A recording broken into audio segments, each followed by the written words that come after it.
আমাদেরকে একটু আদর্শিক ট্রেনিং দাও, আমরা এগ্রি টু ডু দ্যাট। কারণ তারা তো এটা ট্রেনিং ফ্রম আদর্শিক পার্টি থেকে আপনারা আদর্শিক পার্টি একজন বাংলাদেশী হিসেবে এটা আমার জন্য শোনা লজ্জা।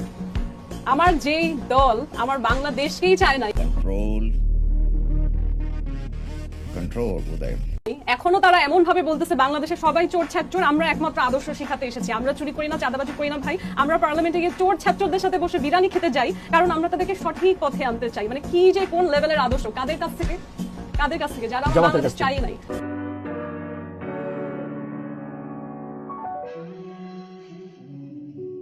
যারা অ্যাকচুয়ালি রাজাকার আল বদরের লোক, আমার দেশের যত মানুষ স্বাধীনতা পেতে গিয়ে আজ পর্যন্ত যাদের দাদি নানি আছে, যারা মানুষের সম্মুখে হয়তো এটা বলতে লজ্জা পায় যে সেই রাজাকারদের কারণে তারা হয়তো রেপের শিকার হয়েছিল, যারা বাবা হারা হয়েছে, যতগুলো ঘটনা আজকে আমার দেশ প্রতিষ্ঠা করতে তার পিছনে একেবারে হচ্ছে স্বয়ং সম্পূর্ণভাবে যারা জড়িত ছিল। হ্যাঁ, আমরা যে রাজাকারের রক্ত বললে আসলে আমাদের নিজেদের রক্ত গরম হয়ে যায়, যে গালি এটা, সেই মানুষরা নাকি আদর্শ শিখাচ্ছে। হ্যাঁ, তারা নাকি হচ্ছে অন্যদের সাথে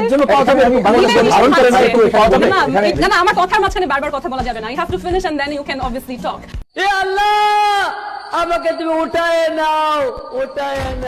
আচ্ছা, সো আমরা এই জায়গাটা শেষ করি। আমি খুব বেশি করে এমনিও কথা বলি না, so let's not interfere. So আদর্শের জায়গাটা যখন তারা দাবি করে, এটা আদর্শ নিয়ে ঠাট্টা করা হয়। ইনফ্যাক্ট এই যে কিছুদিন আগে ইন্টারিম সরকার, এই ঘটনাগুলো যদি না হতো, আউটকাস্টিং শেখ হাসিনা, এগুলো যদি না হতো, আমরা যে আইন প্রশাসনের কথা বলি, সেই আইনের কনভিকশন, আইনের রায় অনুযায়ী জামাত থাকতো এখনো হচ্ছে একটা ব্যান্ড সন্ত্রাসী পার্টি, রাইট? আমরা যে আইনের সুশাসনের কথা বলি, সেটা যদি আমি রেসপেক্ট করি যে আইনের এটা মতামত, তাহলে তো দে আর সন্ত্রাসী দেমসেলফ। সো সেইং যে তারা আদর্শ শিখাবে, এটা ফানি।